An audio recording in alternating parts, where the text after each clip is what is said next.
colocar isso no YouTube. Só para dar um flashback. Quando a gente trata do direito de Roma, do direito romano, a gente observa o quê? A gente observa que na lógica de funcionamento romana, na antiguidade clássica, como é que eles organizavam seu ordenamento jurídico? Existia lá o fenômeno do processo legislativo, da produção legislativa, a produção de normas através de um poder legiferante, e existia também a produção jurisprudencial, a produção de precedentes. E cada instituto desse, os romanos destinavam a diferentes áreas do seu direito. Então, os romanos eles destinavam a produção legislativa para as questões de ordem estatal ou as questões que interessavam a toda a coletividade romana. Eles apenas produziam leis, produziam legislações sobre os assuntos que versavam sobre a totalidade do seu território, que envolviam a todos de alguma forma. Seja legislações que tratassem de uma uniformização comportamental para toda a população, seja uma legislação que tratasse de algum trecho da organização do Estado romano, seja uma legislação que tratasse sobre a política internacional de Roma e outros estados, outras nações circunvizinhas. Então, os romanos deixavam para as legislações os assuntos pertinentes à coletividade como um todo, certo? Seja legislações destinadas à população ou legislações destinadas ao Estado romano. E, por conseguinte, se algo é destinado ao Estado, então ela é relativa a toda a coletividade, porque o Estado é uma expressão dessa coletividade. E aí, os assuntos particulares, os assuntos privados do dia a dia, os assuntos relativos às relações jurídicas entre os cidadãos romanos ou entre as empresas que existissem, né, romanas, as pessoas jurídicas romanas. Esses assuntos eles eram tratados pelos precedentes judiciais. Esses assuntos... Eita, Lorena, você pode desmutar o seu microfone que está dando um retorno aqui. Valeu. Então, esses assuntos particulares entre as pessoas, entre os assuntos que eram relativos não à coletividade nem ao Estado romano, eles não eram tratados por legislações. Então, eles eram tratados pelo quê? Eles eram disciplinados pelos precedentes. Como a gente já falou nas aulas anteriores, os romanos eles catalogavam os seus precedentes, as suas decisões judiciais, e eles catalogavam essas decisões judiciais em códigos, onde os glosadores, a escola da glosa, ia e fazia as anotações naquelas codificações, naqueles códigos, naquelas coletâneas de precedentes, e ali se dava um entendimento jurídico da época. É assim que se formava a teoria jurídica romana.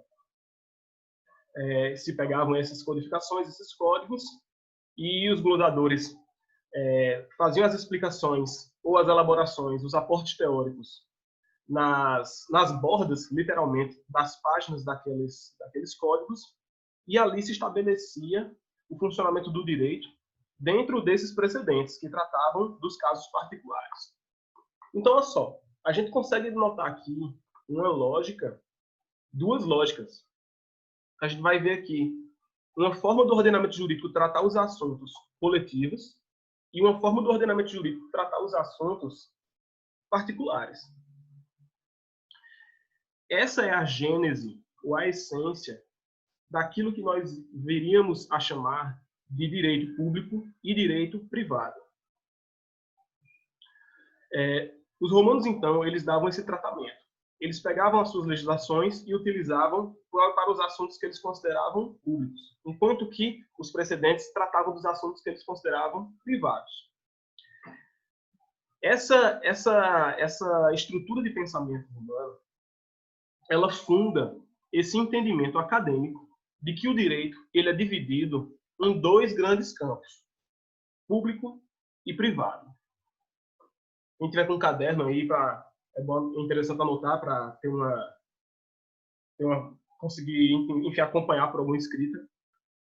Eu vou depois utilizar um auxílio visual aqui, que eu vou compartilhar a tela com vocês. Mas, para a gente pegando isso, é interessante que vocês façam essa anotação. Que o direito, a partir de Roma, ele começa a ser dividido entre direito público e direito privado. Para a gente entender como o direito ele se organiza, é só a gente pensar em como se organiza o nosso próprio corpo. Eu acho que vocês devem ter estudado isso em biologia, talvez, quando vocês estavam no secundário, né, e não faz muito tempo. Mas eu acho que vocês vão lembrar que o corpo humano ele se divide de uma forma que segue a seguinte sequência. Nós temos células que formam tecidos, tecidos que formam órgãos e órgãos que formam sistemas. Então, nós temos aglomerado celular, que forma um tecido que compõe uma parte do nosso intestino, e juntando todos esses tecidos, a gente tem um intestino, e junto do intestino e do estômago, do órgão, nós temos, então, o nosso sistema gástrico. O nosso sistema gástrico.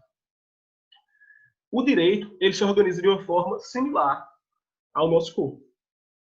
No direito, nós temos normas. Essas normas, elas se organizam, elas se aglomeram em institutos.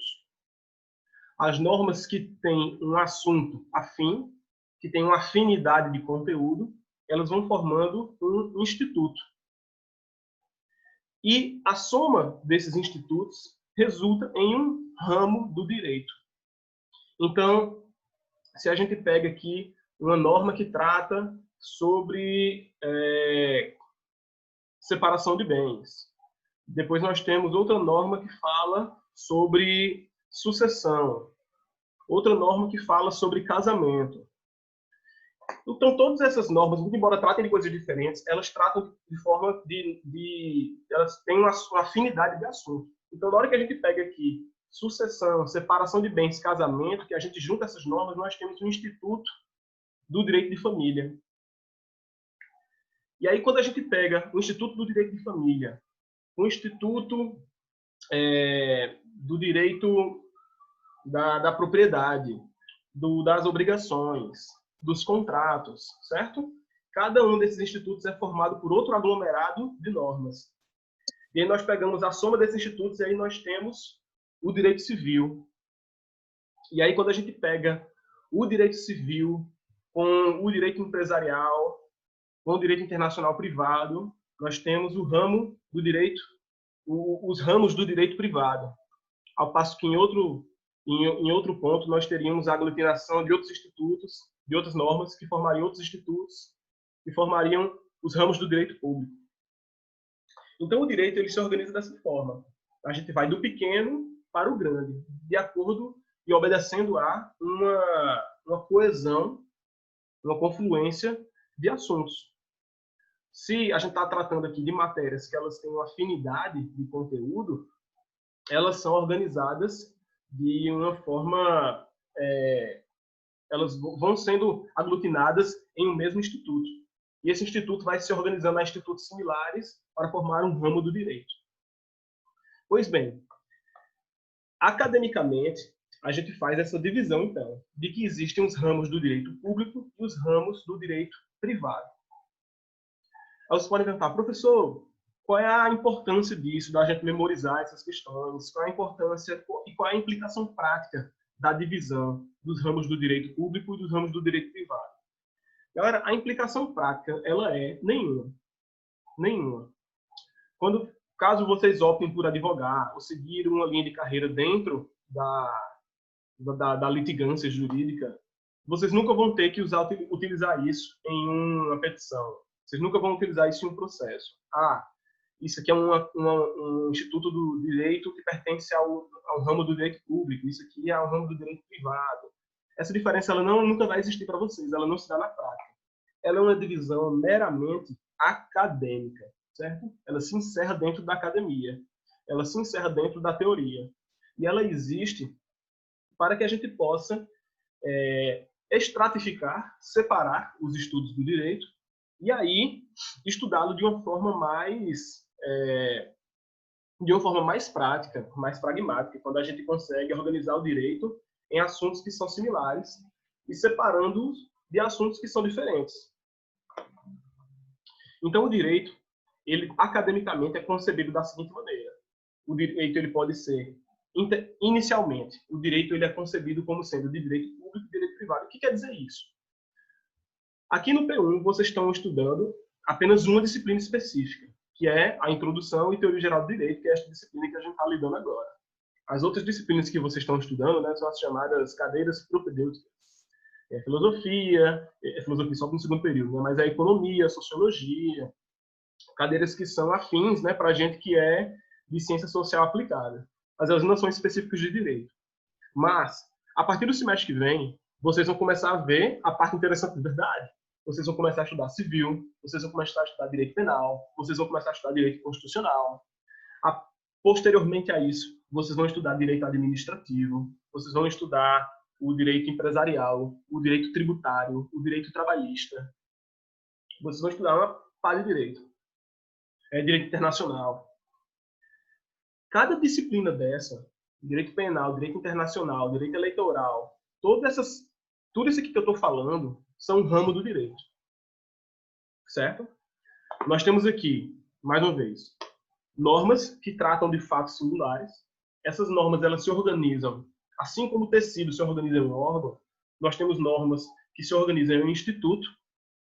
Então, por exemplo, se eu estou falando aqui, pessoal, quando vocês forem estudar isso, lá no P7, eu acho, lá no P6, quando vocês forem estudar direito de família, vocês vão estudar sobre o casamento. Existe uma série de normas que trata sobre o casamento.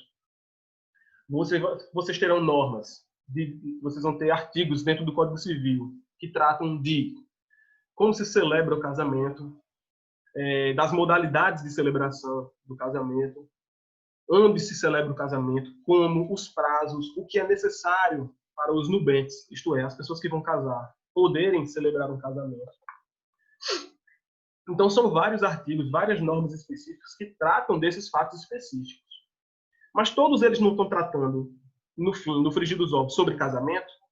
Então, a gente está falando aqui que todas essas normas pertencem ao Instituto do Casamento.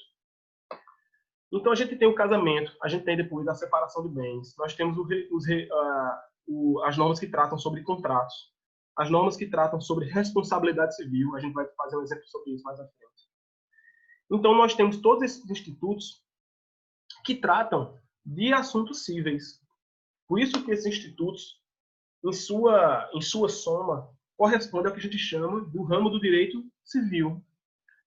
Ao passo que as normas que tratam sobre crimes, a gente vai falar sobre o Instituto dos Crimes contra a Vida, dos Crimes contra a Propriedade, o Instituto dos Crimes contra o Erário Público, que é o dinheiro público, o direito de todos, o dinheiro de todos nós, na nossa coletividade política.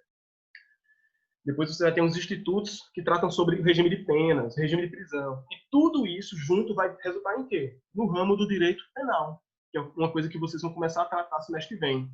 Semestre que vem vocês vão estudar a teoria dos crimes, que é inclusive uma cadeira interessantíssima. Então, as normas, elas existem de formas isoladas e elas se aglutinam nesses institutos específicos, que são os assuntos específicos que elas tratam.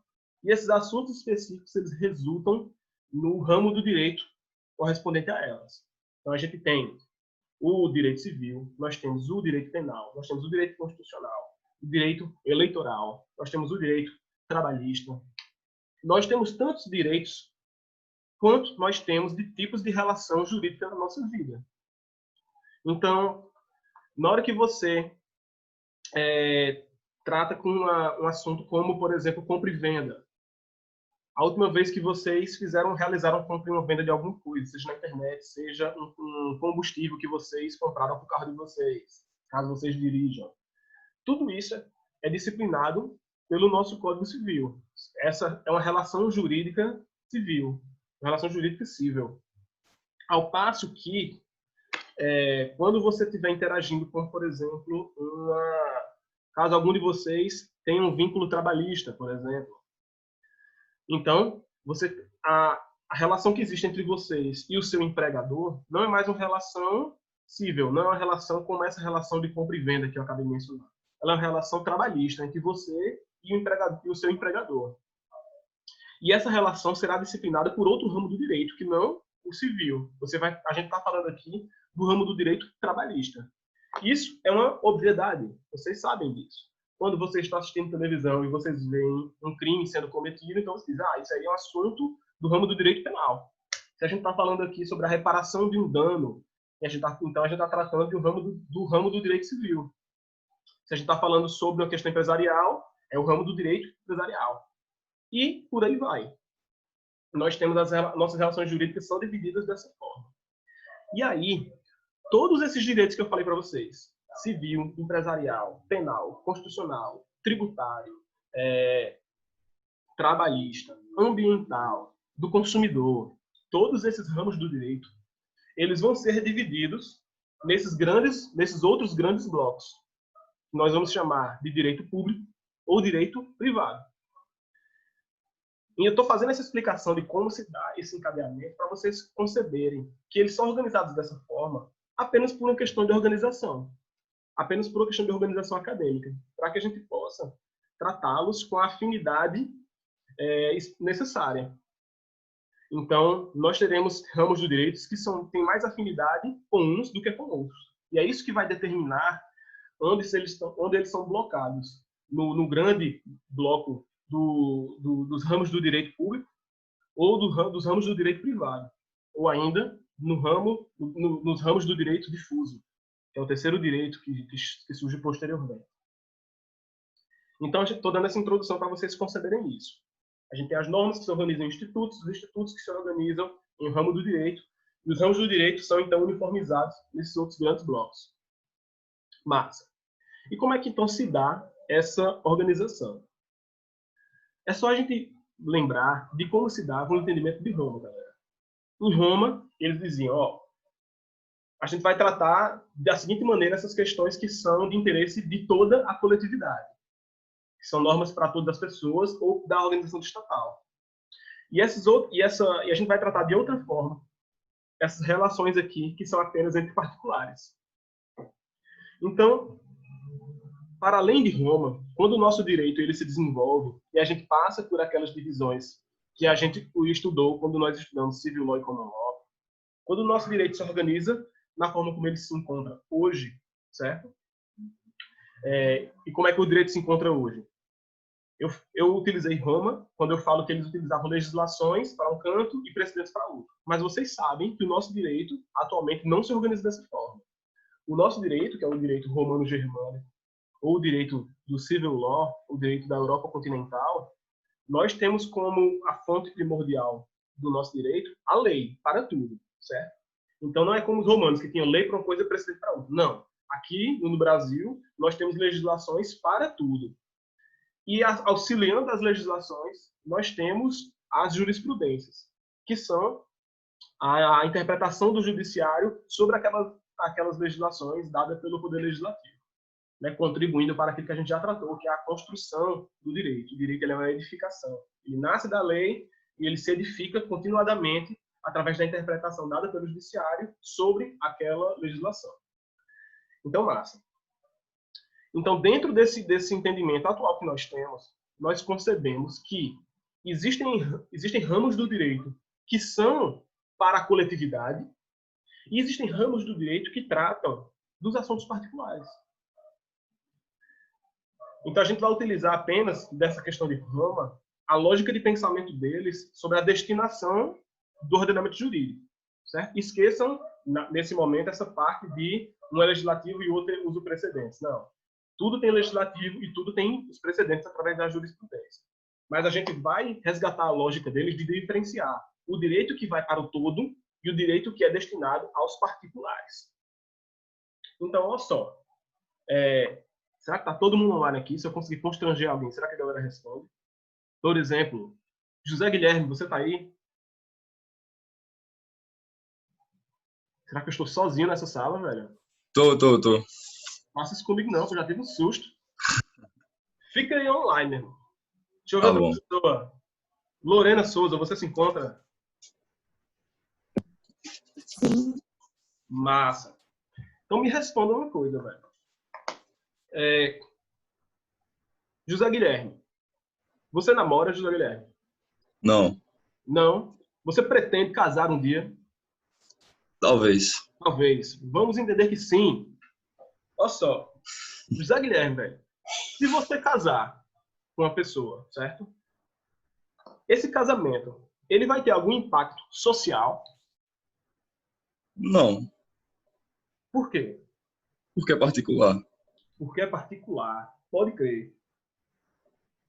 Agora, José Guilherme, se você, no dia do seu casamento, você, por causa da... Você é um cara que gosta da PH, do Priscila's Hall, aí você vai e encomenda 100 litros de catuaba. Catuaba Ixi. Guaraci. Então você está lá, embriagado de catuaba. Quero. Não, 2. O que é que você faz, José Guilherme? Você deixa sua noiva, deixa sua nubente lá na Rua da Amargura, na porta da igreja, e você sai embriagado de catuaba com seu carro. E aí você sai, furando todos os sinais vermelhos do epitácio, e você derruba o busto do Almirante Tamandaré, lá na praia do Cabo Branco. Você acha que você cometeu um crime, José Guilherme, nessa minha hipótese? Sim. Esse crime, José Guilherme, teve algum impacto social? Teve. Você derrubou o busto de Tamandaré, furou todos os sinais vermelhos. Você teve um relevante impacto social. A sacada por trás desse pensamento, galera, é a seguinte. Desculpa, eu provoquei Lorena na hora, porque eu ia falar de casamento, eu ia falar de 2 pessoas, mas eu acho errado, né? Porque eu vou estar constrangendo 2 pessoas. É melhor constranger só uma. Aí eu escolhi logo José Guilherme. Aí José Guilherme ficou embriagado de catuaba. Lorena, a gente usa você em outras vezes. E aí, a diferença aqui, pessoal, da gente fazer essa percepção, é essa que José Guilherme fez. Determinadas condutas na nossa vida só interessam a gente. A gente e a quem mais esteja naquela relação conosco. Enquanto que outras condutas de nossa vida, outras relações, elas têm um impacto global, elas têm um impacto social. Então, quando a gente pensa numa relação jurídica que ela só interessa às pessoas daquela relação, então nós estamos diante de uma situação que ela é regida por um ramo do direito privado.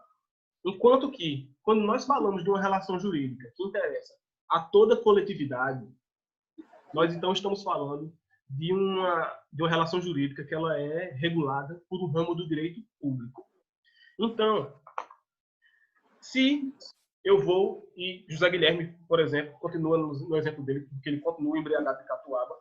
Então, José Guilherme, ele sai do carro do bicho, embriagado de catuaba, segue pelo busto de Tamandaré, e ele está o quê? Sem catuaba. Acabou a catuaba. O que é que ele encontra no busto de Tamandaré? Africaxé, a bebida que a juventude gosta. Todo mundo que já bebeu Africaxé? Ninguém gosta de Africaxé? Nunca bebi isso, não. Vocês nunca viram o que é Africaxé? Socorro. Essa juventude está perdida. Africaxé é uma bebida que ela é extremamente conhecida por José Guilherme. É isso mesmo, com mel. Ela é feita de cravo e mel de rapadura. É triste. Africaxé é a pior bebida que existe. Uma vez eu estava num show de Nação Zumbi, tomando Africaxé, e aí apareceu um cuspidor de fogo do meu lado. Eu não sabia se era realmente um artista circense ou uma alucinação. Mas vamos lá. José Guilherme está lá, embriagado de catuaba, e ele deseja continuar com a sua missão. E aí ele acha um vendedor de Africaxé. E o vendedor de Africaxé, caso ninguém nunca tenha visto um, ele é um animal muito interessante no habitat pessoense, porque ele é um cara que segue com um carrinho de tipo de sorvete, e ele tem uma bandeira que ele deixa preso nas costas, um nome bem grande, Axé. Aí José Guilherme vai, encontra esse cara, e ele é um bicho com Rastafari, um cara bem comum de jogador. Aí José Guilherme acha o Rastafari, vendedor de Africaxé, e diz: amigo, você faz 2 por 10. Aí ele diz: faço. Agora me digam, pessoal, essa relação de compra e venda entre José Guilherme e o vendedor de Africaxé, enquanto a polícia não chega, né, para apurar quem foi que derrubou o busto de Almirante Tamandaré, essa compra e venda, ela interessa a mais alguém na sociedade? Interessa? José Guilherme? Alguém Não. tem algo a ver? Não. A compra e venda, nesse caso, ela só interessa ao comprador e ao vendedor. Não vai existir nenhum impacto social por causa dessa relação de compra e venda. Não vai ocorrer. A relação de compra e venda, ela só vai gerar uma alteração na vida das pessoas participantes daquela relação jurídica.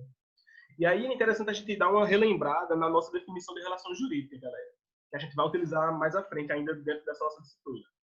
A relação jurídica, ela é o quê? É toda relação entre duas ou mais pessoas, onde se estabelece, para um lado, direitos e a correspondente atribuição do outro lado de um dever. Então, quando a gente compra e vende, eu me obrigo a dar o dinheiro e você se obriga a me dar o produto. E eu tenho o direito de receber o produto e você tem o direito de receber o dinheiro. Toda relação jurídica se dá dessa forma. Quando a gente está falando de uma relação jurídica privada, essa atribuição de direitos e deveres, ela só é dada às partes envolvidas naquela relação jurídica ali específica. Então, quando José Guilherme busca o vendedor de Africaché para firmar o acordo verbal de compra e venda do produto Africaché sobre o preço de R$10 para duas unidades do produto, está acontecendo ali uma relação jurídica que interessa apenas as partes contratantes, que é José Guilherme e o Rastafari, que está vendendo o Africaché. Ao passo que José Guilherme, paralelamente a isso, ele cometeu um crime, não foi, galera? E qual foi o crime que ele cometeu? Ele furou os sinais vermelhos, que é uma infração da lei de trânsito. Ele estava dirigindo sob influência de álcool, que é um crime previsto no nosso direito penal, no nosso Código Penal. E ele bateu lá no busto do almirante Tamandaré. Vocês sabiam que o busto de Tamandaré, a pessoa ali, era um almirante chamado Tamandaré? Não, fica aí esse fun fact dessa nossa aula para vocês. Tá? Vamos pesquisar depois quem foi o almirante Tamandaré, porque eu não sei. Mas ele foi e causou esse dano, da almirante Tamandaré. Pense a respeito. É uma relação jurídica onde existe, de um lado, a atribuição de direitos e, ao outro lado, a atribuição de deveres. Pensem a respeito do... Vamos imaginar aqui, vamos fazer um exercício de pensamento para a gente conceber o direito penal. Olha só, galera. Quando a gente está falando aqui de direito civil, é o direito que trata, por exemplo, dessa compra e venda de José Guilherme, ela corresponde apenas àquelas pessoas ali. Ela apenas há interesse para aquelas pessoas que estão ali envolvidas naquela situação. Mas e no direito penal? Se José Guilherme ele comete esse crime, existiu, ele não matou ninguém, ele não bateu em ninguém. Existiu alguém afetado pelo crime de José Guilherme? Me responda. Existe alguém especificamente que foi afetado? Alguém sabe essa resposta? Alguém chuta? Milena, chute, por favor. Ou o Tony Cesário, que acabou de desmutar o microfone dele. Vocês estão me deixando constrangido, como eu não tenho mais como olhar na cara de ninguém para forçar a resposta, eu vou responder. Sim, galera. No caso de José Guilherme cometendo esse crime, existiu pessoas afetadas. Sabe quem foi? Todos nós. Na hora que José Guilherme ele fura o sinal vermelho, ele está pondo em risco toda a nossa sociedade. Por quê? Porque na hora que ele fura o sinal vermelho, na hora que ele está dirigindo sob a influência de álcool, ele, na verdade, interferiu num direito de todos nós. E qual direito é esse que ele interferiu? De nós estarmos seguros. Quando você está dirigindo seu carrinho de boas, descendo Epitácio, é direito seu que nenhum outro motorista esteja sob influência de álcool e outras drogas. É direito seu. Quando você está andando pela rua, é direito seu que ninguém dê um tiro nas suas costas. Porque você tem o direito à vida, você tem o direito à integridade física, você tem o direito de livre trânsito, de ir e vir. E quando você está dirigindo, você tem o direito de trafegar sem que outrem lhe cause dano. É um direito seu. Então, na hora que José Guilherme age com essa conduta, quando ele fura o sinal vermelho, quando ele está sob influência de Danho, outras pega drogas... ali meu fone de ouvido e meu carregador. Eu pego, Antônio. Vou pegar já. Assiste essa aula aqui. Então, na hora que Lá no outro lado. ele faz essas condutas, ele interferiu na nossa relação, na relação jurídica que ele tinha com todas as pessoas. Vamos tentar fazer essa perspectiva aqui mais uma vez, galera. Pensem nessa lógica aqui da relação jurídica. A relação jurídica é a relação entre duas ou mais pessoas, não é? Duas ou mais pessoas. Onde você dá a uma um direito e a outra uma responsabilidade. Essa relação jurídica, galera, ela existe o tempo todo em nossas vidas. Quando a gente está existindo em coletividade. Uma relação jurídica só não existe quando nós estamos sozinhos num quarto escuro, como a gente já falou em sala de aula. Então, quando a gente está tratando de uma relação jurídica, essa relação jurídica tanto pode ser entre você e a pessoa que está na sua frente, que você está realizando uma compra e venda, por exemplo. Mas a relação jurídica também existe entre você e todas as pessoas do Brasil, por exemplo. Vamos aqui fazer um pensamento. Olha só. Milena, você está online? Sim. Massa. Milena, você mora em uma casa ou em um apartamento? Que mal lhe pergunta. Casa. Uma casa. Massa. Aí essa pergunta é instintiva. Uma pessoa pode entrar na sua casa sem ser convidada? Não. Por que não? Porque é uma propriedade particular. Muito bem. Na hora que você tem uma propriedade particular, Milena, na hora que você, Milena Souza, é dona da sua casa, ou você é locatária da sua casa, mas enfim, você tem o direito de propriedade sobre essa casa, existe também uma relação jurídica. Olha só, quando a gente está no compra e venda, você tem, então, o direito de receber o produto e o dever de entregar o valor. Quando você tem uma propriedade, você tem o direito de estar naquela propriedade, de ser proprietário daquele imóvel, e as outras pessoas do Brasil inteiro, elas têm o correspondente dever de não atacar a sua propriedade. Galera, tá aqui com menos de 1 minuto. Eu vou encerrar a reunião para não cortar no meio de uma fala e vou mandar no grupo novamente o link, beleza? Nos vemos já já.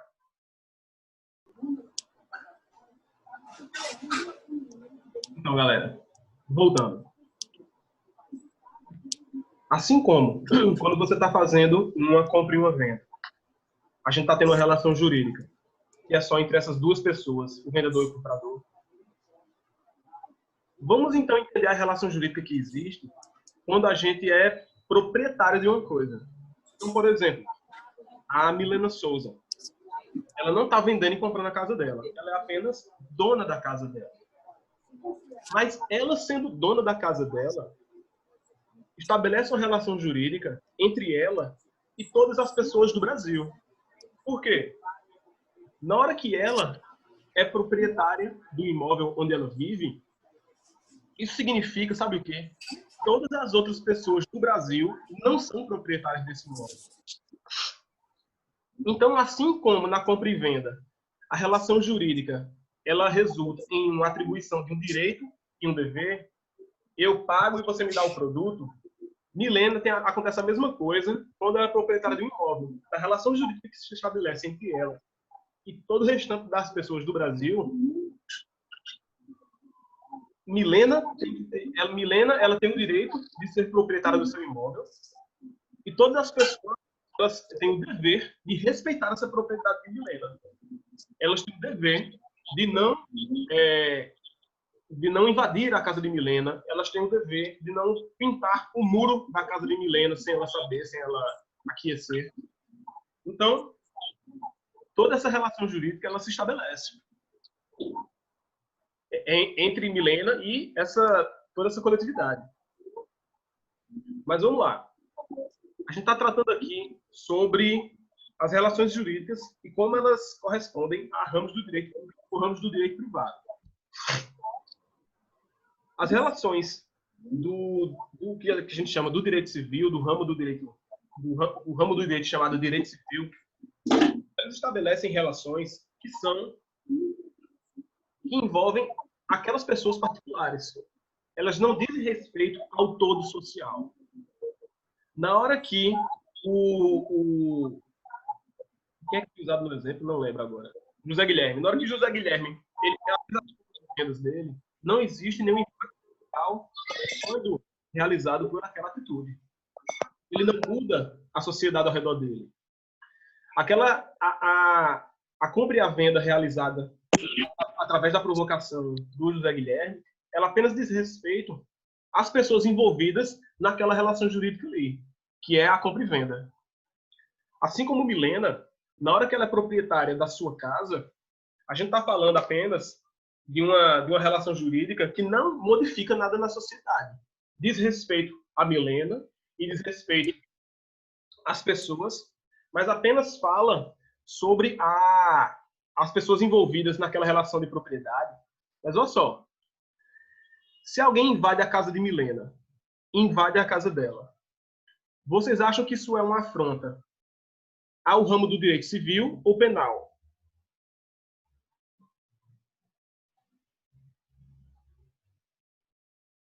E aí, me respondam, por favor.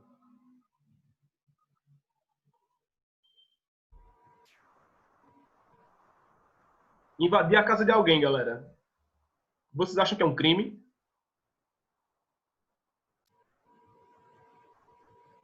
É, Por quê? Propriedade privada? Existe aqui, no caso, uma implicação social. Todos nós temos o direito à nossa propriedade privada. Na hora que alguém afronta esse direito à propriedade privada, na verdade, essa pessoa ela atacou um bem que ultrapassa apenas a pessoa que ela agrediu. Eu coloco em xeque, eu componho uma ameaça a um direito que diz respeito a todas as pessoas. Os crimes, eles são considerados como sendo algo que envolve o todo social. É por isso que quando existe um crime, você não é processado penalmente pela pessoa vítima do crime. Você é processado pelo Estado. Porque se considera que os bens resguardados pelo direito, que são vítimas de um crime, são agressões a toda a coletividade. É diferente de uma relação jurídica que envolve apenas as pessoas daquela relação e que não tem nenhum impacto social. Por isso que é diferente, por isso que são diferentes os impactos entre uma compra e venda entre duas pessoas e um crime que envolva duas pessoas. Na compra e venda entre duas pessoas, não existe nenhuma movimentação, nenhum impacto social que existe por causa daquela compra e venda. Só vai existir uma alteração na vida das pessoas que estão ali naquela situação. Uma pessoa vai receber o dinheiro e outra pessoa vai receber o produto. Acaba aí. Mas quando ocorre um crime entre duas ou mais pessoas, nós estamos falando de nós estamos falando aqui de um valor que ele envolve toda a sociedade. Porque na hora que você comete um homicídio, na hora que você comete um furto, por exemplo, ou outra coisa, você está gerando um perigo para toda a sociedade. Você não apenas interferiu no direito à propriedade ou o direito à vida daquela pessoa especificamente. Aquele direito ali, ele ultrapassa a pessoa, ele perpassa toda a sociedade. Vamos imaginar aqui outros exemplos. Quando a gente trata aqui, galera, de organização do Estado, certo? Uma organização do Estado em que sentido? A gente está falando aqui sobre como funcionam as empresas públicas, certo? Como, sei lá, o Banco do Brasil. Quando a gente está tratando de como funcionam as empresas públicas, vocês acham que esse assunto interessa a toda a coletividade ou apenas a um número restrito de pessoas?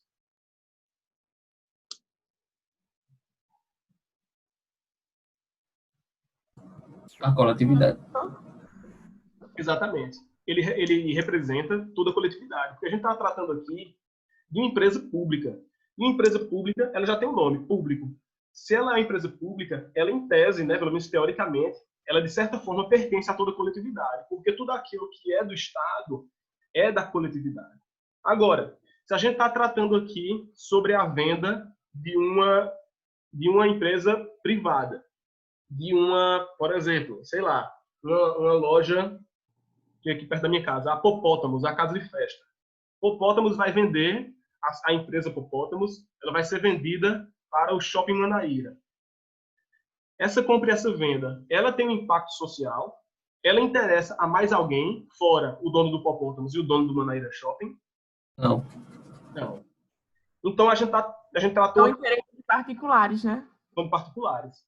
Então, quando os assuntos tratam, eles dizem respeito apenas às pessoas daquela situação, a gente está diante de um assunto de direito privado.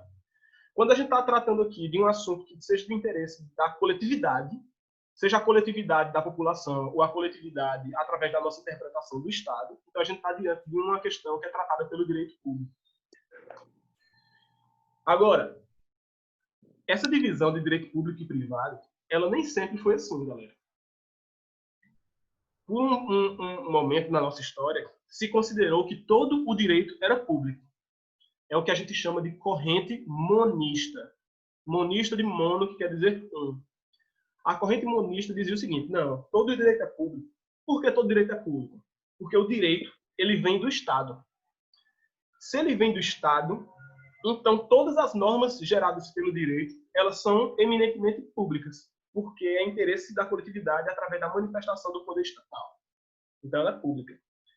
Essa corrente monista, ela foi derrubada, ela foi superada, e ela foi sucedida pelo que a gente chama de corrente dualista.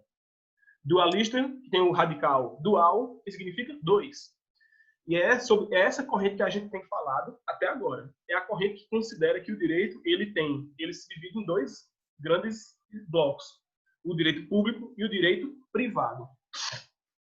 Só que aí os teóricos do direito eles persistiram com essa elaboração e disseram que o direito ele não apenas se divide em dois, ele se divide em três. Existe o direito público, existe o direito privado e existe um terceiro bloco do direito, que seriam os chamados direitos difusos. Então vamos aqui, para a gente conseguir entender direito difuso, bora chegar aqui para a gente entender, vamos afinar o nosso entendimento sobre direitos públicos e privados. Eu vou aqui partilhar minha tela, e aí vocês me dizem se está aparecendo, beleza? Todo mundo está conseguindo ver isso aqui? Esse desenho? Sim. Sim. Massa. Então, como vocês podem ver aqui tem as três divisões: o direito público, o direito difuso e o direito privado. Então vamos aqui seguindo essa figura e seguindo a interpretação que a gente tem dado até agora. O direito privado são aquelas coisas que elas regulam as relações entre particulares. Então, quais são os ramos do direito privado? Nós temos aqui o direito civil, porque o direito civil trata sobre questões como compra e venda, como casamento, como regime sucessório, como separação de bens, como contratos, obrigações, responsabilidade civil. São coisas que elas dizem respeito apenas às pessoas que estão naquelas situações. Se você faz uma compra e venda, só interessa a você. Se você se casa, só diz respeito a você e a pessoa que está contraindo a nubência contigo, isto é, o seu noivo. Se você está... existe uma questão de, por exemplo, a reparação de um dano. Eu, inadvertidamente, causo um dano à propriedade de Pedro.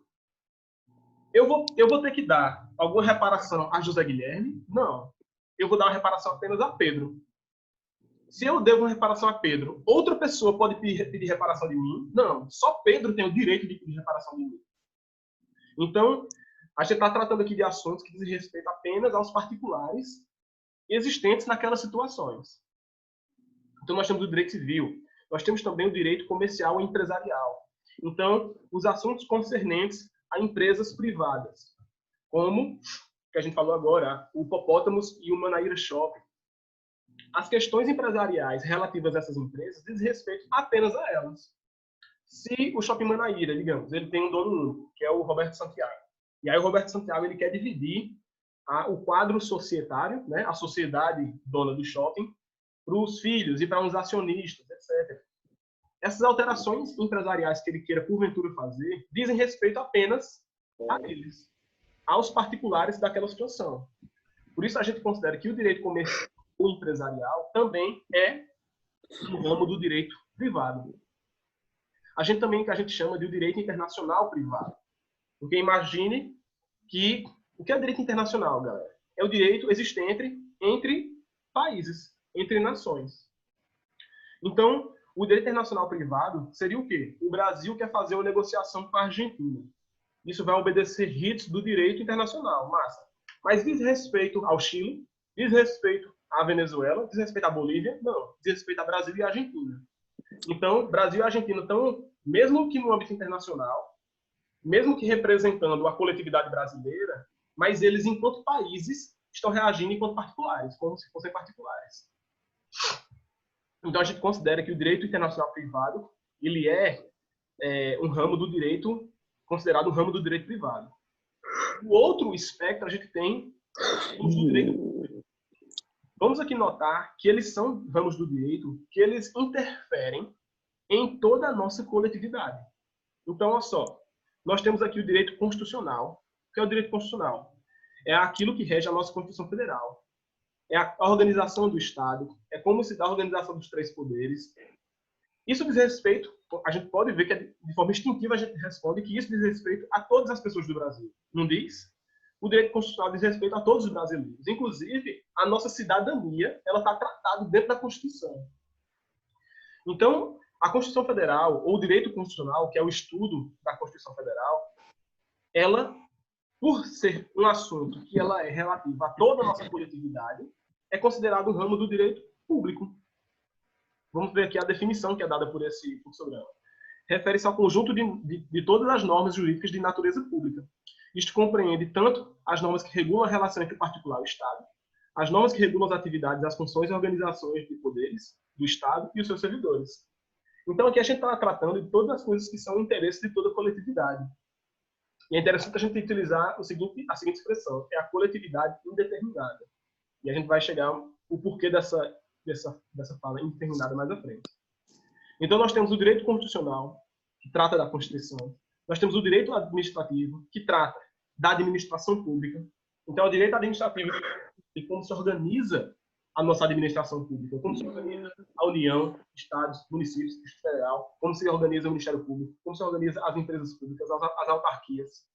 Todas essas questões aqui são do âmbito do direito administrativo. E por ser interesse de toda a coletividade, está aqui dentro do ramo do direito público. Então, nós temos o direito tributário. O direito tributário ele existe de forma pública, primeiro, porque ele trata sobre a questão orçamentária, que é uma questão que é de interesse da coletividade, mas não tão somente isso. A questão tributária, ela existe em todos os âmbitos da nossa existência enquanto cidadão. Todo produto que a gente compra tem uma incidência tributária. Toda operação patrimonial que a gente faz tem uma incidência tributária. Então, a gente está tratando de um direito que ele ultrapassa, que ele permeia todas as pessoas do Brasil. Seja porque nós temos um interesse relativo à destinação dos recursos ou porque nós somos influenciados ou atingidos pelas questões de direito tributário. Nós temos o direito processual. O direito processual, galera, é uma coisa que vocês vão estudar mais à frente. Acho que é a partir do P3, vocês vão estudar processo civil 1 e depois processo penal. O processo, galera, a gente depois vai fazer essa separação da diferença entre direito processual e direito material. Mas o processo, é só vocês pensarem no seguinte, olha só, a gente já falou aqui várias vezes de exemplos de direitos, como, por exemplo, a gente está tratando aqui de uma compra e venda. Você tem, então, o direito de receber o produto. Você, então, ou se você envolve-se em um acidente automobilístico, você vai ter o direito da reparação do dano causado ao seu carro. Mas, A gente está aqui falando de como a gente vai ter o direito a essas questões. Mas vocês já pensaram a respeito de como a gente vai conseguir receber esse direito? Vocês sabem que, vocês já ouviram a seguinte palavra: vou processar alguém, a gente vai processar cicraninho. Quando você diz que você vai processar alguém, porque, por exemplo, Pedro e Gabriel se envolveram em um acidente automobilístico. Pedro é o culpado, certo? Ele furou um sinal vermelho. E aí ele deve ressarcir Gabriel. Pedro não quer ressarcir Gabriel. Ele se nega. E o que é que Gabriel faz? Ele processa Pedro. Ele processa Pedro e ele diz: Pedro, de acordo com o artigo 957 do Código Civil, deve me ressarcir, porque ele causou um dano patrimonial a mim, a partir de um ato ilícito dele. Agora, onde é que você vai mencionar essa lei, esse artigo do Código Civil? Onde é que você vai fazer isso? Dentro do processo. E aquilo que rege os processos é o que a gente chama do direito processual. Então, o direito civil é aquilo que resguarda os seus direitos enquanto pessoa, dentro desse espectro, né, do direito civil. Mas como vai se dar o processo civil é um outro assunto. Aquilo que vai dizer as coisas necessárias para você juntar numa petição, aquilo que vai dizer os seus prazos para produzir provas, para interpor recursos, aquilo que determina quando você pode arrolar testemunhas ou não. Essas questões procedimentais, que não são de direito em si, elas são tratadas no âmbito do direito processual. Então, o direito processual é o que rege toda a estrutura do judiciário. E por reger toda a estrutura do judiciário, tem interesse a toda a coletividade. Posteriormente, nós temos o direito penal, pois os bens que são protegidos contra os crimes, eles são ditos como sendo bens de toda a coletividade. Então, na hora que a gente é causador de um crime, nós fazemos algo que tem uma reverberação para toda a sociedade. É por isso que quando alguém comete um crime doloso contra a vida, isto é, por exemplo, um homicídio doloso porque você quis matar, contra a vida porque foi um atentado contra a vida de alguém, não foi contra o patrimônio, por exemplo, essa pessoa vai ser julgada por um júri, mas a pessoa que vai estar lá processando ela não vai ser um outro advogado, não. Vai ser um promotor de justiça, um representante do Ministério Público. Porque quando a gente está numa ação civil, é um advogado versus um advogado. Quando a gente está dentro de uma ação penal, vai ser um advogado versus um membro do Ministério Público. Porque é como se você que cometeu o crime estivesse confrontando não a pessoa que você vitimou, mas todo o Brasil. Na hora que você comete um crime, você está vilipendiando um bem que ele é de todos. E aí é o papel do Estado processar a pessoa. Então, o direito penal ele é considerado um ramo do direito público porque ele diz respeito a toda coletividade indeterminada. Assim como o direito eleitoral. Existe algo mais da coletividade do que o direito eleitoral, porque ele diz respeito justamente à nossa representatividade política. Como vai se dar as nossas eleições, como vai se dar o sufrágio universal, como vai se dar a organização partidária, como vai se dar tudo aquilo que vai resultar nas eleições que, por sua vez, resultam na direção do país. Logo, a gente está tratando aqui de algo de um eminente interesse à coletividade. E, por fim, a gente tem o direito militar. As organizações das nossas Forças Armadas, né, do Exército, da Aeronáutica e da Marinha, elas são a composição dos nossos profissionais de defesa. E eles são tão importantes para a organização estatal quanto o direito administrativo. O direito administrativo está tratando da administração pública e o direito militar está tratando da nossa defesa. Então, a defesa do país, através da representação militar, ela também é interesse da coletividade indeterminada. Como se dá o serviço militar obrigatório, como se dá a organização dos militares, como se dá a sua responsabilização, né, civil ou penal. Se um policial militar comete um crime, ele não é julgado como uma pessoa civil, certo? Como um civil comum. Então, um militar, quando comete um crime, ele é julgado por um tribunal militar. Então, a gente faz aqui essa separação daquilo que é direito privado e que é direito público. E o que diabo é direito difuso?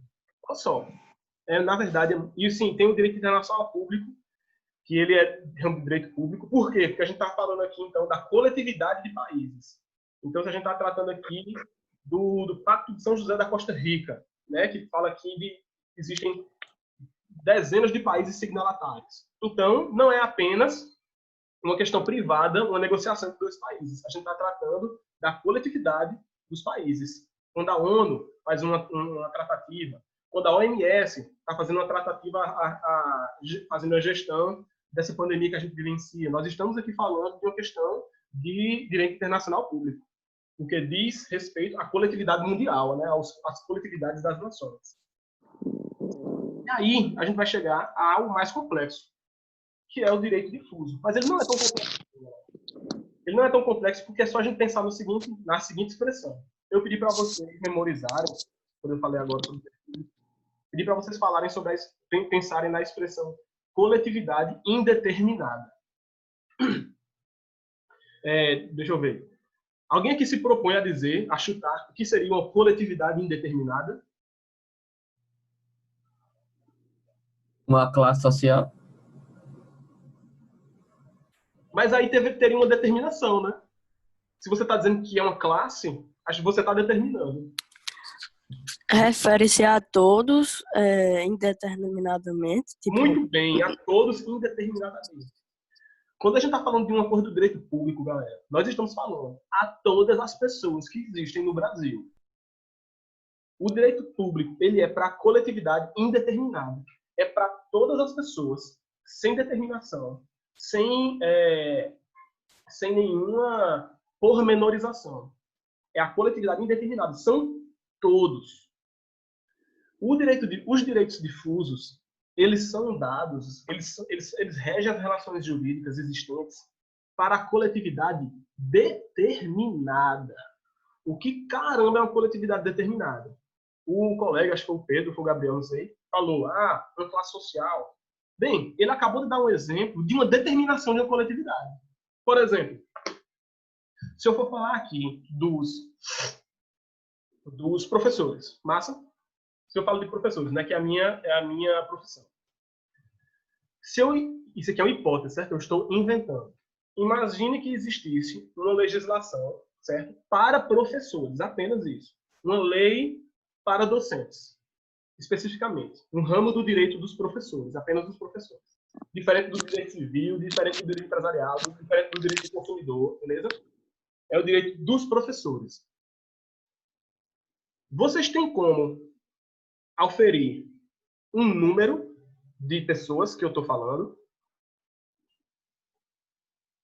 Quando eu digo dos professores, eu estou dizendo um número?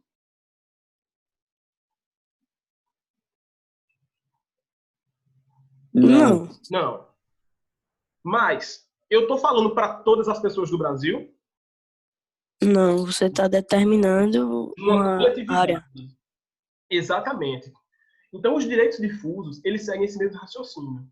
Enquanto que os direitos públicos, eles são para todas as pessoas, de forma indeterminada. Isto é, o direito penal, ele existe para todo mundo, em todo mundo. O direito penal está sempre fundando aqui no cangote da gente. Assim como o direito constitucional, administrativo, tributário, eleitoral, militar e processual. Agora, existem direitos que são para uma coletividade, mas para coletividades específicas. Sendo elas direito do trabalho, direito previdenciário, direito econômico, o direito do consumidor. Os mais interessantes para a gente conseguir exemplificar são o direito do trabalho e o direito previdenciário. E o direito do consumidor também é bem interessante, porque vocês vivenciam isso. Olha só. Algum de vocês já teve que trocar um produto numa loja? Já. Quando você fez isso, Pedro, quando você trocou um produto numa loja, talvez você não soubesse, mas você estava, ao fazer isso, invocando uma norma que existe em um artigo do nosso Código de Defesa do Consumidor, certo? É por isso que em toda loja, por lei, tem lá na bancada da loja, você já deve ter visto, uma cópia do Código de Defesa do Consumidor. Tem que ter. Agora, Pedro, quando você trocou esse bem, foi o que você trocou, Pedro, quando você pensou nesse exemplo? Se eu não me engano, foi uma garrafa. Se eu não me engano. Uma garrafa, massa. É. Você comprou essa garrafa na loja e tal, e aí você viu que tinha algum defeito nela e você comprou. Ou você comprou e você trocou. Ou você trocou porque você quis trocar por outra coisa. Não, tinha um defeito, aí eu fui trocar. Defeito, massa. Pedro, antes de você ter comprado essa garrafa, você poderia ter trocado algum produto nessa loja? Não, Por quê, Pedro? porque eu não tinha nada com aquela loja. Mas não tinha naquela loja. Pedro, na hora que você compra um produto de um fornecedor, você se torna um consumidor, Pedro. Você deixa de ser apenas um cidadão brasileiro e você se torna também um consumidor. Aí, na hora que você se torna consumidor, você passa a ter os direitos do consumidor. Então, na hora que você compra esse produto, você é revestido, você é abençoado, você é envolvido pelo direito do consumidor. Você agora passa a ter direitos enquanto consumidor. Você não tinha, até você se tornar consumidor. Quando você se torna consumidor, você tem o direito do consumidor. Então, veja, o direito de consumidor existia na vida de Pedro antes? Não. Ele estava lá. Mas Pedro apenas passa a ter direito ao direito do consumidor quando ele se torna um consumidor. É por isso que a gente chama, diz que o direito difuso ele é para uma coletividade determinada. Por quê? Ele é para um número irrestrito de pessoas, mas é apenas para as pessoas que elas correspondem a uma configuração específica, que depende de qual ramo do direito a gente está falando. Então, o direito do consumidor ele vai existir para todas as pessoas que sejam consumidores. Se as 200 milhões de pessoas do Brasil comprarem um produto, elas se tornarão consumidoras. Mas se não, se apenas blocos de pessoas forem comprando, o direito do consumidor só vai aparecer, só vai existir na vida dessas pessoas. É diferente dos ramos do direito público, que eles existem para todas as pessoas o tempo todo. Não, o direito do consumidor ele só existe na sua vida quando você se torna um consumidor. Então, por exemplo, eu sou um empregado do Uniesp, certo? Eu sou funcionário. Eu teria direito a alguma verba trabalhista do Uniesp se eu nunca tivesse sido funcionário do Uniesp? Não. Eu só tenho acesso às legislações, às normas da nossa CLT, a nossa consolidação das leis do trabalho, na hora que eu me torno um trabalhador. Ela existia lá, mas eu não existia para ela. Ela só me reconhece quando eu me torno um trabalhador. O direito previdenciário. O direito previdenciário trata da nossa seguridade social, da nossa previdência. Tem como eu ter direito à previdência se eu nunca tiver contribuído com o regime previdenciário? Não. Mas na hora que eu me torno contribuinte, aí esse direito aparece para mim. A mesma coisa aparece nos outros direitos. O direito, por exemplo, econômico. Normas que regulam a produção e a circulação de produtos e serviços. Ou direito ambiental, normas jurídicas que cuidam do meio ambiente em geral. Na hora que nós passamos inclusive, o direito ambiental, existe uma diferença literária. Há quem defenda que o direito ambiental, ele, na verdade, é uma norma de direito público. Porque todas as pessoas têm direito a um meio ambiente equilibrado. Mas aí se diz que ela é um direito difuso porque você só tem o direito ao meio ambiente equilibrado quando você participa também da manutenção desse meio ambiente equilibrado, quando você se torna um cidadão ecologicamente correto, porque é também um dever da nossa cidadania essa proteção ambiental. Então, os danos do direito difuso, galera, eles só aparecem para a gente quando nós nos caracterizamos, quando nós passamos para alguma coletividade determinada previsto por esses ordenamentos. Então, o direito constitucional existe para todo mundo o tempo todo. Mas o direito trabalhista, o direito previdenciário, o direito do consumidor, ele só aparece quando você se torna um trabalhador, quando você se torna um contribuinte da Previdência, ou quando você se torna um consumidor. Deu para entender, galera? Uhum. Professor, Oi.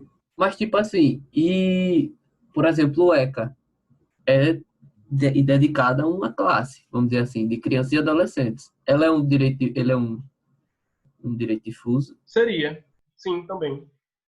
assim como o dos idosos, O direito da infância, da criança da, adolescente ou do idoso. Esses institutos seriam difusos. É. Porque você só tem direito quando você participa daquela configuração. Tá entendendo? Aham. A minha companheira falou agora, apesar do que é dever de todo mundo o respeito aos direitos da criança, por exemplo. Então, de nossa parte, nós temos os deveres, né, em relação ao ECA, por exemplo. Mas nós não temos os direitos conferidos pelo ECA. Mas para você ter os direitos conferidos pelos esses ramos difusos, você tem que participar dessa coletividade indeterminada, quer dizer, determinada. A coletividade determinada é o quê? A coletividade específica para aquele ramo do direito, certo? Então você só se torna alguém que é protegido pelo ramo do direito do trabalho quando você se torna um trabalhador, quando você é um funcionário, quando você é um funcionário da CLT, ou também um trabalhador autônomo, de acordo com outras questões. Você não tem nenhum direito dado pelo direito previdenciário se você nunca contribuiu, se você nunca participou de alguma forma para ingressar naquela pasta de seguridade social. E você não tem nenhum direito de consumo se você não é um consumidor. Certo? É diferente daqueles que são para a coletividade indeterminada, que eles estão para todas as pessoas o tempo todo, e diferente daquele direito que ele é apenas para os particulares, que são os direitos que existem apenas para as pessoas daquela situação específica. É fácil a gente conceber isso porque, de fato, quando a gente fala de direito privado, só existem dois, civil e empresarial. Existe essa sacada, essa perspectiva de você também colocar o direito internacional privado como dentro do direito privado. Isso pode acontecer. Mas, essencialmente, a gente só fala de direito civil e comercial. O restante é ou privado ou público, ou difuso ou público. Então, nós temos como direito público os para a coletividade indeterminado e como direito difuso os da coletividade determinada. E, mais uma vez, professor, serve de que essa diferenciação? É apenas uma diferenciação acadêmica. É apenas para a gente conseguir alocar as diferentes disciplinas do direito em blocos para que a gente não coloque tudo em um bojo só, certo? A gente coloca elas como sendo disciplinas de direito público, de direito difuso e de direito privado, para que a gente possa ter um estudo específico, sectarizado, e também para que a gente possa relacioná-las melhor. Então, nós vamos ter uma comum relação entre direito internacional, entre direito administrativo, direito constitucional e direito tributário. Assim como a gente tem uma comum associação de direito penal, direito eleitoral, direito militar. Em outro passo, em outro espectro, a gente tem um relacionamento entre direito civil e direito comercial. Eles não têm tanta relação, não existe tanta relação entre direito civil e direito penal. Eles existem mais como ramos bem diversos. Então, a diferenciação entre ramos do direito como público, difuso e privado, ela se dá apenas como uma diferenciação acadêmica para que a gente possa ter um estudo mais facilitado na alocação e na organização das disciplinas do direito. Beleza? Professor? Oi. Vendo na última aula que a gente falou sobre a diferença do direito, por exemplo, do nosso, que é romano, e, por exemplo, o dos Estados Unidos, que é anglo-saxão, né? Uhum. Aí, vendo isso lá, qual é a diferença da gente e o deles em relação ao direito difuso, privado e público? Boa pergunta. A diferença. Uhum. Boa pergunta. Já tem... Boa pergunta, Caio. Eu não tenho conhecimento se no direito do common law, do consuetudinário, eles têm essa classificação de direito difuso. Eu sei que eles classificam de público e privado. Eles continuam a classificação. Uhum. Assim como Mas algumas coisas que a gente considera como público, eles podem considerar como privado ou vice-versa? Não, porque não tem como a gente tratar diferentemente essa questão. Não tem como a gente relacionar o privado como sendo público ou o público como sendo privado. Não tem como a gente dizer que o tributário ele pode ser privado ou penal. E não tem como a gente dizer que o civil pode ser público, porque ele trata de relações que dizem respeito apenas a entes particulares. Mesmo sendo em direitos diferentes? Sim, porque ainda assim não vai mudar a natureza das relações. entre quem participa delas. Entendi, professor. Galera, a gente tá Mas- chegando em menos de 1 minuto, certo? Já vai cortar. Pode falar, cara. Não, só vai falar que, então, claro que eles têm uma diferença entre divisão, essas coisas, mas não é tão, como é que se diz? É próximo da realidade, dá pra fazer uma comparação, né? Até porque é uma diferenciação bem instintiva. Quando você pensa a respeito, é fácil classificar. É só ver o que é de interesse em particulares e a diferença para a coletividade indeterminada ou determinada. Então, galera, a gente finaliza hoje essa nossa videoconferência, certo? Eu vou postar essa aula no YouTube e, posteriormente,